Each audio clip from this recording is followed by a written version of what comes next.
Hi everyone. This is a quick video that we're going to use to talk about our Desmos project. So to start here, what I've done is I've gone to Desmos.com. So you can see that this is the front page of Desmos.com.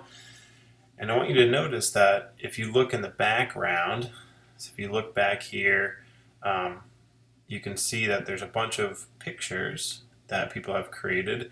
And if we scroll down, they have a whole section devoted to creative art that people have created in Desmos. And I think this is pretty cool. So we're going to use this as inspiration to do some of our own Desmos projects. All right, so the first one we're going to do is going to be pretty simple. So if you click on Start Graphing here, this will be our Desmos window. It's just a graphing calculator.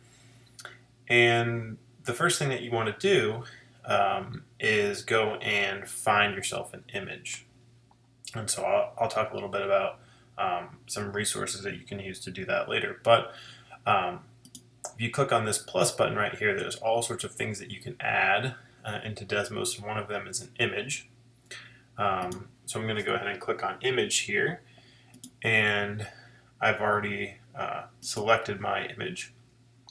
So I just called it AA Desmos, and I have now the picture that I've chosen already embedded into Desmos. So I can move this around if I wanted to, but it's already nicely centered at the origin.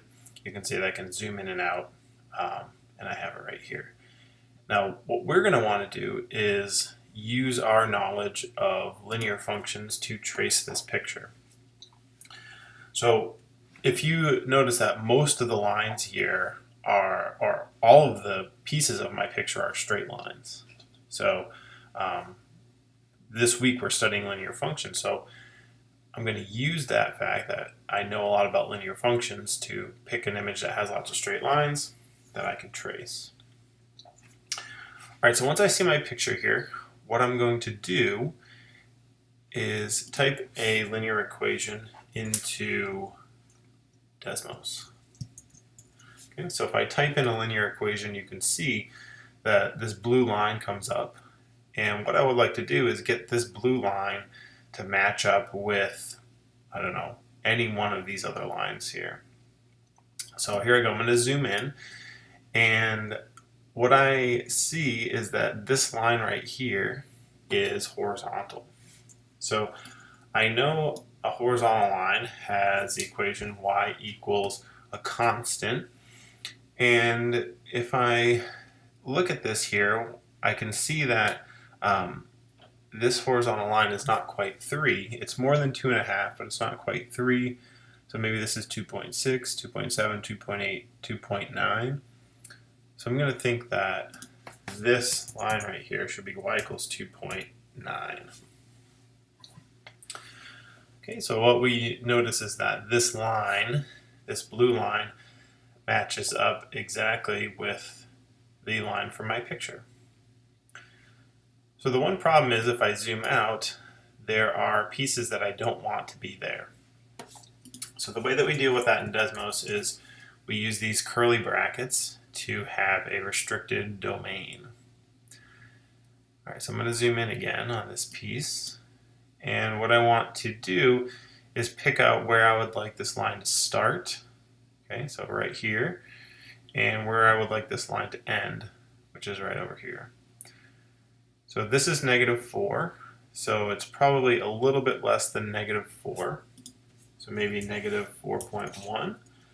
I want my x values to start there. And -1.5 is over here, so it's probably a little bit less than -1.5, maybe -1.45.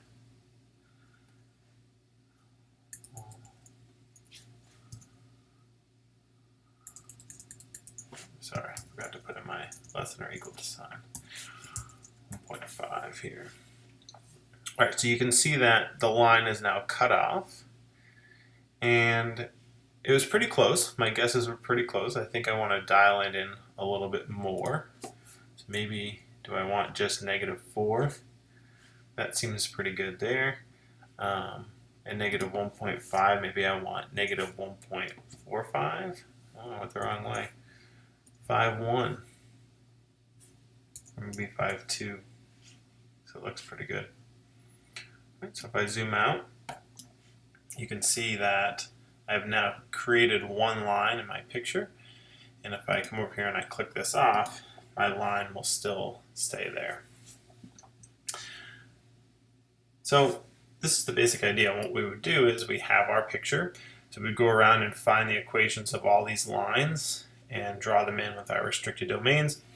And then when we turn off our picture, right, what we'll have done is trace this, and we'll have all the mathematical equations over here that define our picture. All right, so if you want to find one of these, so how did I actually find this picture? So what I'm going to do is I'm going to go ahead and go to Google.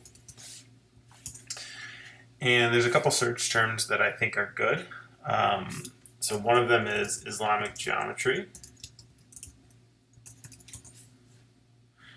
Okay, so if I type Islamic geometry into this one and I go to images,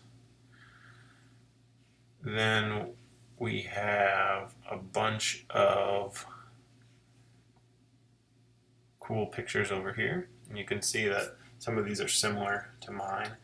And oftentimes if you put easy in front of it, I think it gives you some better results. So here's some easy Islamic geometry. It's pretty nice. We can do easy geometric coloring pages. And so you can see here that there's a lot of cool examples that you could come up with. It's the last one here. If you do easy geometric line art, there's also some cool examples. And so you see this is the one that I chose. So lots of cool stuff here. Now, I wouldn't expect these to be too complicated. So maybe somewhere between 30 to 50 lines I think would be pretty good for our first project for the week 1. So hopefully this helps out, and if you have any problems or questions, send them my way.